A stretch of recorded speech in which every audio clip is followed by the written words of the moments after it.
सोलापुरात पत्नीसोबत राहत नसल्याचा राग मनात धरून पतीने तिच्या प्रियकरासमोर चाकूने छातीत वार करून जीवे मारण्याचा प्रयत्न केला, तसेच सोबत असलेल्या प्रियकराला सुद्धा ठार मारण्याची धमकी दिली। या प्रकरणी पतीविरुद्ध MIDC पोलीस ठाण्यात गुन्हा दाखल झाला आहे। लक्ष्मी विनोद सर्वदे वय 25 राहणार सध्या तेलघाणा सोसायटी मोकळे मैदान मर्दा मंगल कार्यालयाच्या बाजूला लक्ष्मी मंदिरासमोर अक्कलकोट रोड सोलापूर यांनी दिलेल्या फिर्यादीवरून पती विनोद नामदेव सर्वदे राहणार जोशी गल्ली याच्या विरोधात गुन्हा दाखल झाला आहे। फिर्यादी व फिर्यादीचा प्रियकर मनोज चौगुले असे दोघे जण मंगळवारी 29 एप्रिल रोजी पहाटे 2:30च्या सुमारास MIDC मधील अनंत तारा लॉन्च शेजारील चौकात रिक्षाची वाट पाहत थांबले असता फिर्यादीचा पती यातील आरोपित याने त्यांच्या बुलेट मोटरसायकलवरून त्या ठिकाणी येऊन तुझ्याशी 2 गोष्टी बोलायच्या आहेत असे फिर्यादीस सांगून फिर्यादीला बाजूला घेऊन तू माझ्यासोबत राहणार नशील तर मी तुला कोणासोबतच राहू देणार नाही, आता मी तुला संपवतो असे म्हणून त्याच्या जवळील चाकू काढून फिर्यादीच्या छातीत 2 वेळा खुपसून डाव्या हातावर वार करून जीवे ठार मारण्याच्या उद्देशाने फिर्यादीस गंभीर जखमी केले। तसेच प्रियकर मनोज चौगुले यास हातातील चाकू दाखवून तू जर आमच्या मध्ये आलास तर तुलाही संपवतो अशी धमकी दिली। या प्रकरणाचा तपास महिला सहाय्यक पोलीस निरीक्षक राधिका केंद्रे करत आहेत।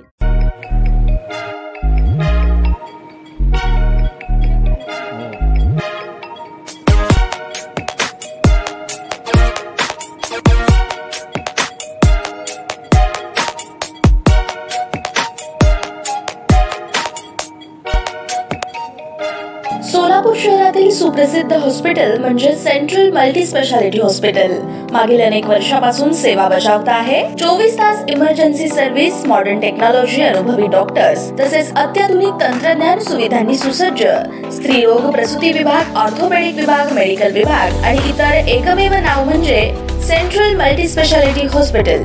पत्ता गणेशपेठ शॉपिंग सेंटर, मंगळवार बाजार, सोलापूर। ताज्या बातम्या पाहण्यासाठी प्राईम महाराष्ट्र न्यूज चॅनलला सबस्क्राईब करा।